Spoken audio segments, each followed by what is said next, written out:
The Brandon Peters Show may contain explicit language and detailed plot points. For more information on the show, stay tuned to the end of the episode.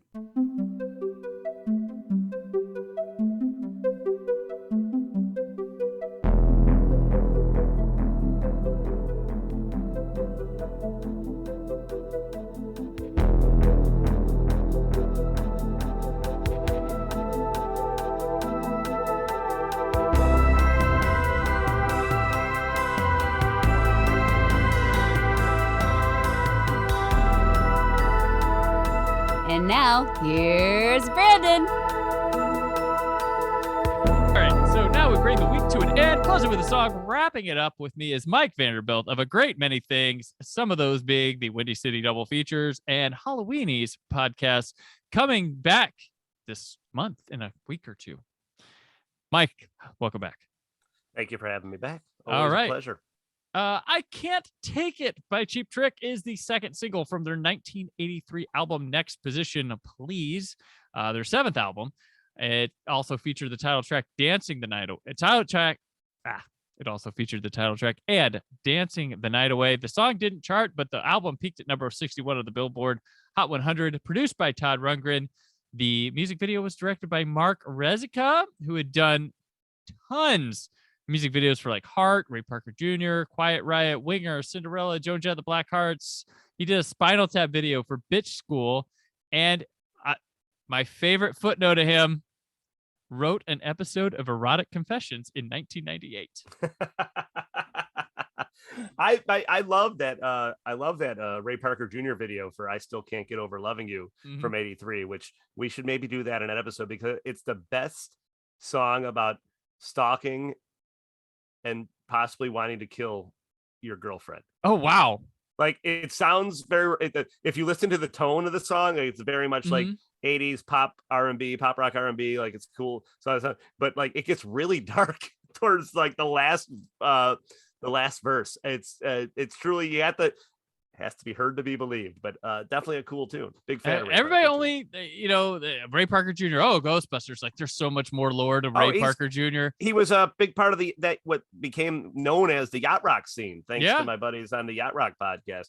And as Mark Rezica also directed the Holiday Road video for Lindsey Buckingham. Okay, yeah. So a big career directing videos. Pretty cool video here. It's kind of a new wavy take on Alice in Wonderland. I would say. Not the biggest.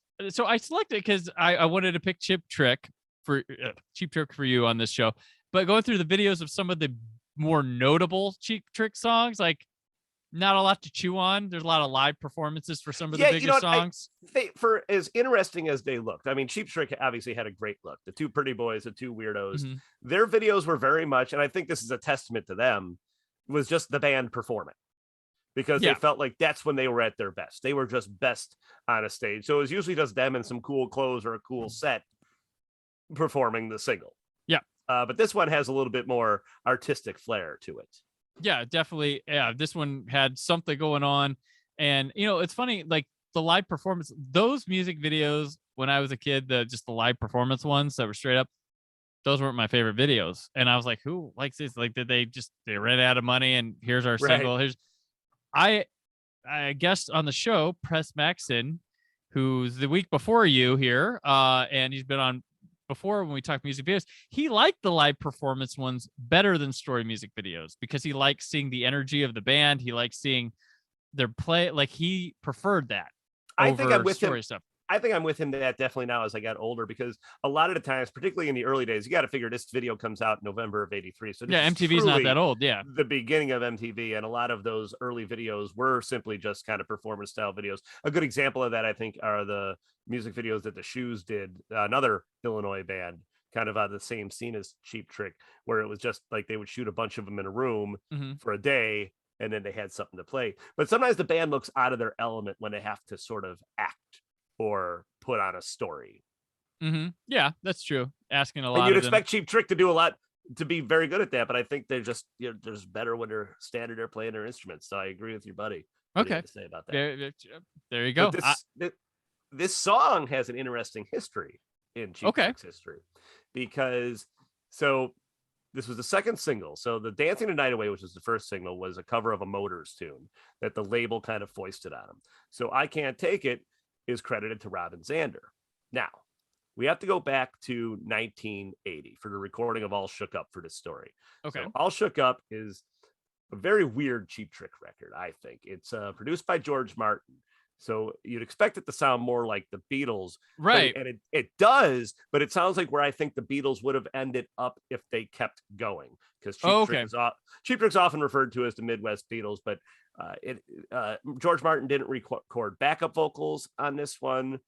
The songs are darker, closer in tone to their first record. I feel like it's the closest thing they came to recapturing that weirdness of that first record. And the band was in a state of flux because they were fighting with bass player Tom Peterson. Tom Peterson eventually ends up leaving the band. According to Tom, he was basically told before they were going on tour, don't show up. Rick Nielsen has been quoted as saying, he left due to medical reasons. He made the rest of the band sick. Oh. And it sounds like Rick Nielsen's just kind of a real treat to deal with. Not a treat. He sounds like he can be kind of prickly because Peterson would end up coming back in 1988 for the Lap of Luxury album, and that would give them The Flame, which was their only number one hit. Mm-hmm. So in the interim, they recruit this guy Pete Comita. Pete Comita is a guitar player from around Chicagoland who had played with John Brand, whose name's going to come up later, in a band called USSR. And I think they may have been in the Thumbs together with Cliff Johnson of Off Broadway. I'm gonna, if someone's gonna point out I'm wrong, I'm gonna be very disappointed in myself because I'm going at this one sans notes, and I like to think of myself as kind of an expert on Chicago bar band history from this era. So they hire Pete Comita, and it's funny about whenever they got a replacement for Tom Peterson, because they had two replacements for Tom Peterson, he always sort of looked like Tom Peterson. They would always get a dark-haired dude, skinny, and he would have to play the 12-string bass because that was Tom Peterson's signature instrument post Heaven Tonight in 78. So Pete Comita joins the band. Pete Comita brings with him a song called Reach Out that he co-wrote with Bob James, which ends up on the Heavy Metal soundtrack, which is recorded by Roy Thomas Baker. And Pete Comita tours with him. Pete Comita ends up appearing on Saturday Night Live with him, which is notable because Cheap Trick only appeared on SNL once. They were promoting the All Shook Up record, despite Tom playing on it. Pete Comita is on the show. So Pete Comita is trouble, though. Pete Comita is a party boy, party dog, as they say. Okay. And eventually it doesn't work out. So they bring on John Brand. They bring on John Brand during the recording of the previous album, The Next Position, Please, One on One from 1982. So John Brand only plays on 3 tracks on that record. Rick Nielsen played bass for the most of the record because Rick Nielsen's just one of these guys. He can play anything and he can do it pretty well. So I Can't Take It is credited to Robin Zander. According to Pete Comita, that's a Pete Comita tune that him and Zander started working on. According to Comita, I won't go to my notes on this because I want to get this story straight. According to Comita, it was a song, it was a combination of 2 songs, I Can't Take It and Moving On, which he had written long before he joined the band in 80. And so Zander ended up, according to Comita, Zander ended up taking the song, taking credit for it, and even Comita ran into him, says, "Oh, that's cool what you did with that song," and he's like, "What are you talking about? That's my song."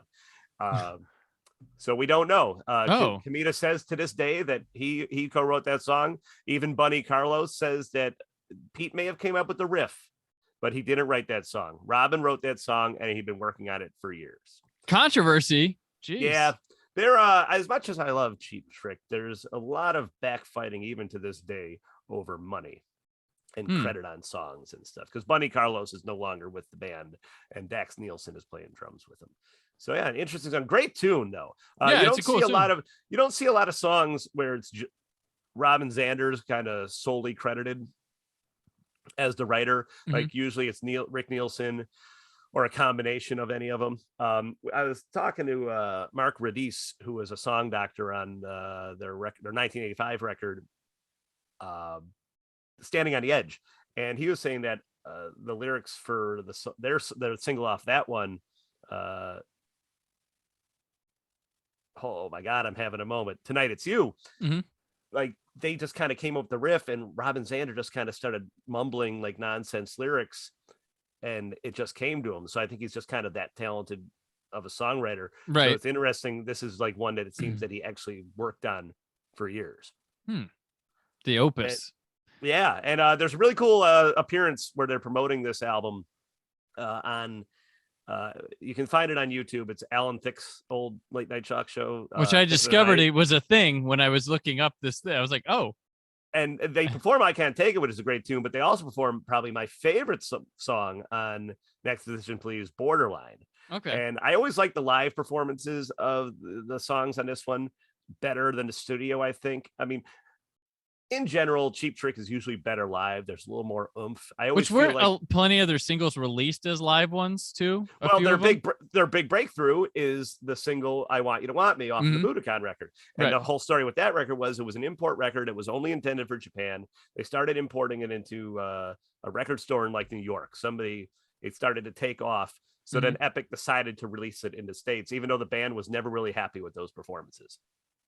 Oh, wow. Okay. So the Todd Rundgren production on this one is, I love it and I hate it at the same time. Because on one time, it's very interesting in that it has a very distinctive tone, a lot of chorus pedals. He used a Rockman on this, Tom Schultz Rockman, which gives it the guitar has a distinct tone to it. But on the other hand, I feel like these songs maybe would come alive more with more of that big live Cheap Trick sound. And I think you get a little bit of that on the Thick of the Night performances. Gotcha. And I Can't Take It. The best performance I've ever heard of this is on their 1999 or is it 98, 99 live album, Music for Hangovers, which was recorded over 5 nights at the Metro in June of 1997, I believe, or 97 or 98, where they did the first 3 albums plus Budokan in their entirety, which, I mean, a lot of bands do that now, but they were one of the first. Oh, wow. Okay. Did I speak enough there? That's good stuff. That's good stuff. I casually like Cheap Trick. I know the big songs and everything like that. But they were never, I don't know, they were like a huge presence for me as I was going through my musical journey of my teens. I don't know where I didn't stop there, but it's just how it happened. I mean, if anybody likes hearing me talk about Cheap Trick, you might want to stay tuned because April 1st, you might see it won't be a trick. It won't be cheap, but there might be a surprise for you. There you go. And yeah, he's not lying about that. I'll tell you that. The video here, you mentioned Alice in Wonderland-esque thing with it. It's kind of, it very much has that, even down to the off with the head at the end. Right. But it's not like an exact rip off of it. But I feel like that's probably, I can't find many interviews about the shooting of this video. I've had many of most of the Cheap Trick videos, but I think that definitely has to be an influence on the concept of this. There's something to do with, I don't know, maybe Cold Feet getting married being a part of this, because it takes place. So there's a bride in an attic with a cake, and she's taking. I wish I could find out who the bride was too. I couldn't find that either. I'm sure she's a model. And hopefully maybe somebody who listens to this will be able to tell, because like I said, there's not many casual Cheap Trick fans. The ones who like that band know every little thing inside and out. So somebody's going to be able to fill that in for us. There's a history of women used in music videos prominently that no one has any idea where they're at now or what they're doing or who they were. Like I found this doing these music video things as a part of my show. Like, I'm like, oh, who's that? You know, she's good looking. Who the heck's that? And well, yeah, she's nothing. Nothing.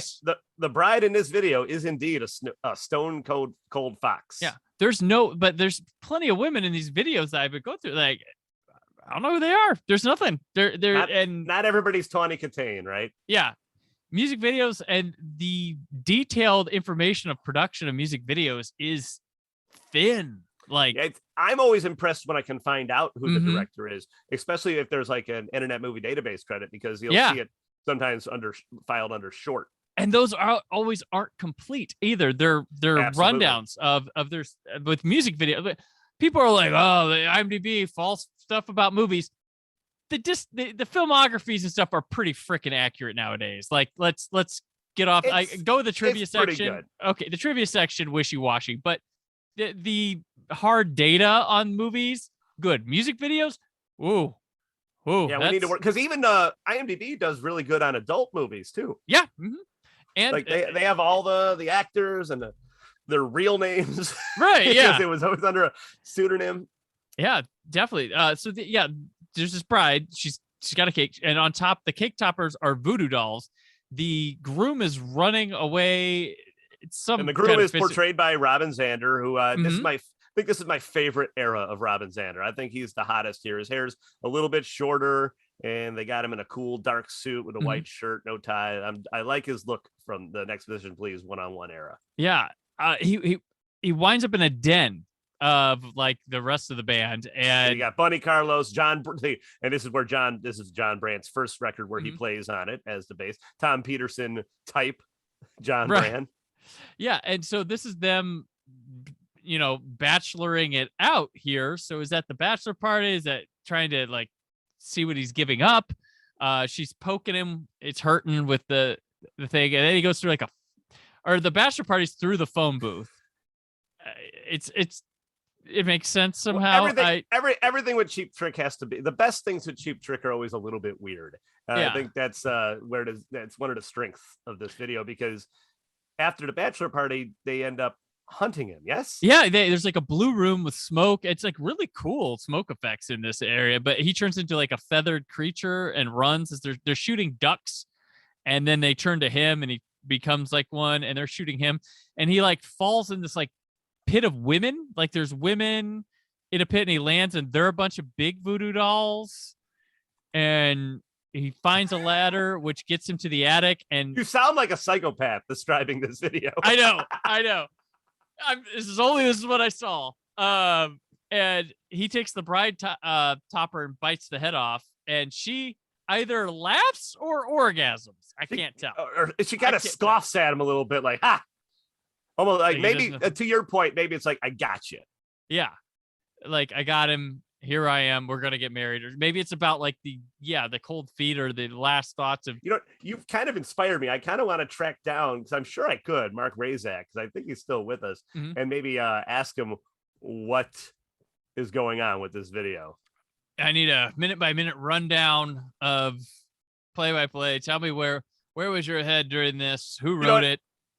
And as much as I love doing interviews like that, most of the times when you get these guys, it's usually just the answers. Yeah, we just thought it'd be cool.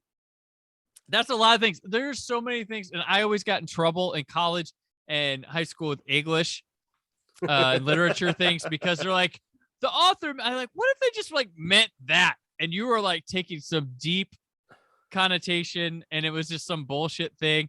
But I have grown to see how the world you live in affects without you knowing it. So yes, those deeper connotations are there, whether they were intended or not, but they always act like he intended this subtext. It's like, that might have accidentally came out and you're reading. Well, that's sometimes when I thought about, like, I was in film school, it's like, did they really set up everything in this shot to do that? But then you wonder how much of it is subconscious. But that's what's so great about podcasts like yours, when we get to talk about our own interpretations of it. And our episode where we talked about Transformers the movie, and you mentioned that Godfather connection. Like, my brain didn't work like that. I would have never saw that, but I think it's pretty fucking cool. Yeah. And I don't think like, there's the whole thing with it, like, when the artist, once you release it, it's not yours anymore. It's theirs. The death of the artist. I'm a big fan of that concept. But I think it's somewhere in between of the artist going, here's what I did. Tell me what you think. What'd you get from this? And you're allowed to have that and be like, oh, that's interesting. But it still kind of belongs to the artist. But but when you're an artist like somebody like David Lynch, who ain't gonna tell you what he means, like, you have to just accept, like, well, this is what I think it is, and he loves that. And you need to write that when you write that piece, when you do that podcast, you need to say that with authority. No, this is what it means. And even if that's just what it means to you, you might, somebody else might take away from that. And, in the end, just think it's really cool. Yeah, exactly. Sometimes trippy shit was just there to be trippy. Like, that's sometimes what it is. There's no. And it's a pretty trippy video, but it's not a lot of style. It's very cool. I don't know where it falls in that era of music videos. If it's I don't know if it's innovative or if it's trying to catch up with what's going on in music videos at that time. You know, it kind of feels like the prototype for what would become a Tom Petty video later down the line. Good call. Good call. You know, it kind of feels like this is the birth of like something Tom Petty would take it and run with and do a lot. And he was, I believe him to be a fan of Cheap Trick. It would make sense. Yeah, and he had an aesthetic of the Mad Hatter for a bit. That's true. He even did video. I mean, he did videos directly doing that, and then he just dressed like that was what he was. He was. Yeah, the top hat did become part of his wardrobe, and the Robin Zander wears a top hat now, and Tom Peterson went through a period in the late '80s where he was wearing the top hat. I think magicians and musicians are probably the two people that can get away with top hats. True. Yeah, definitely. So this is it's a fun video. This is the first time me seeing this video.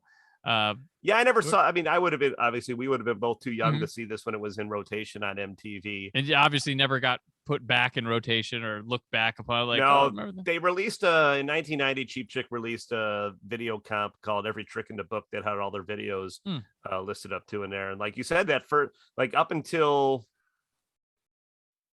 She's Tight in '83, it's all performance stuff, and then they did. They didn't really do anything like you said, though, they never really did anything really kind of wild or memorable. It was just usually them playing in a room, which was cool. One of their more interesting ones, you should watch it if you watch all their music videos, is If You Need Me, because they essentially re-edit footage from all the music videos they had done up to that time to make it look like they're singing that song.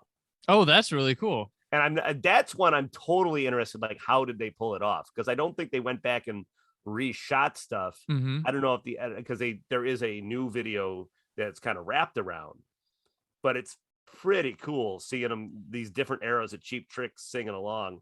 And they do a similar thing with the video for Lights Out, When the Lights Are Out, a Slade cover from their album, the latest, that I think came out in 2009. Gotcha. That's interesting. I gotta check that out with the putting that together. That sounds like a project that you would see on like viral video nowadays rather than being an actual professional thing. And the Killers did something similar where they shot a video for Another Girl where they kind of, and they just recreated the sets where Brandon Flowers is walking through like sets, and like there's a reference to all their music videos they have done up to that point. That I think those two music videos are kind of cousins, I feel like. And people indulge their history with that stuff. That's really cool. Yeah, it's like, this is us up until now, and now this is the next chapter. Kind of like when Van Halen did that Greatest Hits Volume 1, and I don't think we ever got a Greatest Hits Volume 2 out of them. We got Best of Both Worlds, I believe, was the next thing they did. It was a Greatest Hits, but they didn't call it Volume 2. Well, because it was probably tracks from the first one and Sammy Hagar era. Yeah. Well, I can't remember if Volume 1 had. Well, Volume 1 was Sammy Hagar. They missed a lot of stuff on that first Volume 1, like because they had the two new tunes that David Lee Roth came back and recorded when he rejoined the band. And I had that album, yep. And then instantly irritated everybody. Like he was fired as quickly as he was hired back. Janie's Crying wasn't on that album, but fuck, those new tunes were Magic Man and whatever the hell the other one was. And I will tell you, I was one of the like 7 people back then that bought Van Halen 3, Gary Cherone era. Look, I've listened to Van Halen 3. It's not up to par with. I'm a Sammy Hagar fan. I like his era of Van Halen. Yeah, it's not bad. I think the songwriting's just a little bit. I don't want to say better. It's a little bit slicker. And it's like polished. Yeah. The Cherone stuff is fine. It's just ultimately forgettable. Yeah. But like, I mean, you're coming into Van Halen after David Lee Roth and Sammy Hagar. Like that's you're God bless you for trying. And they were trying to hop into I remember the TRL era was then. Van Halen didn't really fit with that, but they wanted the Cherone era to jump in there with that. I remember them playing on TRL and stuff. Bringing that around to Cheap Trick, like Cheap Trick's, when you look at their career, because look, they played arenas. They're not like an underground act, but they're still relatively cultish. because they only had the one top 10 hit with The Flame, which they didn't even write. And they never really had any, they always had trouble charting. And I always, if you look at they're always like, they always feel like they're 6 years to not 6 years, 6 months to a year behind on production or what they're trying to do. Like they're always just trying to chase something production wise, because they always sound like Cheap Trick. They've never changed the sound of their band, but like the Doctor record, which is notoriously known as their keyboard record, which I like because it's a little bit weird, but it feels like it's about 2 years too late. Gotcha. Like in those songs without all that production, when you play them live, they just sound like great Cheap Trick songs, but there's a cocoon around it when you listen to the album. Well, just like Smashing Pumpkins The Door probably should have came out after Radiohead OK Computer and stuff, and people might have been more accepting of what was going on there rather than them being first. Absolutely. Sometimes you forget the innovator. You know, you have to go back and you know, give them props. But I mean, I think you and I, just being pop culture guys, it's something like I don't know what we were talking about on the Transformers episode. I think we were talking about something with your daughter where it's like, I try not to get mad about whatever the current youth thing is, because in 10 years, I might realize that it was pretty good. Now, there's a lot of shit that doesn't age well that you say 10 years down the line, like, oh, I was right not to like that stuff. But I try very hard, despite, you know, the joke on Halloweenies being that I don't watch horror movies made after 1997. The only thing I ever listen to is Cheap Trick, which, you know, there's probably about like 60% truth to that. Is that I do want to hear new stuff and see new stuff that I like, and I try not to go into it with a bad attitude. But it's just so hard to do when you got to see so much cool stuff in 20 years. And when you know stuff like you and I, the way we know stuff, when you realize something's just derivative, or we've seen this before. And I don't always need originality. I just need to go back to our Transformers episode. I just want it to be cool. Well, also to the point of the new stuff or whatever, ideally that new stuff comes from somewhere else. Like everything's always inspired by, you know, the environment, but that hits you. You love that. You read about what the people who made that were inspired by, like, you go check that stuff out. You and then you start digging. So that's supposed to be your key to a better learning. But I don't think nowadays they like the research. They like to go on Wikipedia for 2 seconds, look at, okay, I know what you're talking about, or watch someone's video talking about something and say they've seen it after that. We were talking about a little bit of this with the Halloweenies guys about how we do very deep dives on our podcast, and part of the fun of that is, like, I mean, we could just go to Wikipedia, but Wikipedia, like we talked about with Internet Movie Database, is not always reliable, but it's the way it sends you down a rabbit hole. And I'm a big fan of, and I recommend anybody who's interested in, you know, reading about culture, get a newspapers.com subscription, because that's key in Windy City Double Feature, because you can actually look at articles that haven't been scanned online, stuff that may have been forgotten. That's how we found that great letter about Optimus Prime Day, February 24th. Don't forget about it, because, like, sometimes I say to myself, well, why didn't I get into this in my teenage years? And it's like, well, because you didn't have the world at your fingertips in your It was harder. If you wanted to get into a band, you had to get off your ass and you had to go to the record store. You had to buy that record. You couldn't just say, let me check out a couple tunes if they're on Spotify. So, like, the world we live in, a friend of mine who I work with at Rock Island Public House, he was like, it was so much cooler when you had to find stuff. I'm like, well, that's true, but it's never going back to that. But I still think, even with the internet at your hands, not enough people do all the due diligence, do all the research that they can before they christen themselves an expert. So it's good and bad at the same time. It's not as cool, but it's also democratized pop culture and music and movies, in that there's more people have the access, but you still have to make the effort. You still have to sit down and put that record on Spotify. You still have to sit down and pay the 99 cents to rent that movie on Amazon. And then you can, you know, follow that journey. And who knows where it'll take you. You might find your new favorite artist. You might find a fun bit of trivia that's just fun at parties, which I love coming up with stuff like that.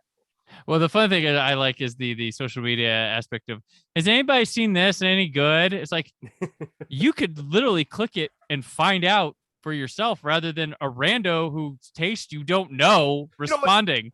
But the bullshit part about that, it's always some shit like John Carpenter's The Thing. Like those movie polls. Like one has to go. Like, which one do you like better? Like Halloweenies listeners, you guys know the joke. Like I love Evil Dead. Thumbs up or thumbs down. We just talked about how I love the Evil Dead. Mm-hmm. I will always quote tweet and say shit movie. Yeah. Which is just tickles me to no end, because then people get mad at me because they think I'm saying it's a shit movie. Well, you asked thumbs up or thumbs down. Yeah. But it's such an innocuous, stupid question. What, do you get enough likes? I don't know. I hate that dumb shit. Oh, you know what? People don't talk enough about what I just watched. People don't talk enough about this popular movie I just watched that made tons of money and won awards. But I'm revealing all of the Halloweenies secrets here, but that's like a joke of ours that we'll totally do stuff like whenever we want to, when we think about a topic that we feel like is overly talked about, like something like you and I both love Halloween, but like what more can we do? What more can we add to the conversation? Yeah, exactly. Yeah. But like to say something like we don't talk enough about John Carpenter's Halloween, that will get like 1,000 fucking likes. Yep. Yeah. It's so stupid. It's asinine. And we just sit there in our group chat and cackle about it. And I feel bad because like I think some people are just retweeting it because they really like the movie, but I don't know. I also here's another one. Dumb shit that bothers me on the internet. It's like such underrated, and I always go, "Where's the official rating that it's under? Can you point me to that? I'd like to know that's good. where it's underrated, maybe underseen, underappreciated. Where's the rating? Like, and even then with it's like, is it really though? Like there's like a handful of movies I can say like truly like. Oh, you talk about like underrated or like what do you say, like overlooked? It's like people some have movies like the are wrong word. Yeah, some movies are rated appropriately. Yeah, like some movies, the exact amount of people like that movie for the right reasons. It's not every piece of shit that you watch is an underappreciated classic. I don't crucify because you saw it when it was 11. Yeah, I don't put to pasture a whole group of people for some movie that I like. I will say like, oh, that one I like it more than most. From what I can tell, like I'll say that I won't like underrate. I'm like, well, I like this movie. I've seen what people have said about it because you did research. You went down the rabbit hole. You looked it up. I've been around. I don't forget. Yeah. Sometimes you learn stuff like Sword and the Sorcerer, as we discussed about your other podcast. Right? Yeah. Well, not yet. That preview. That event that you have coming up. Yeah.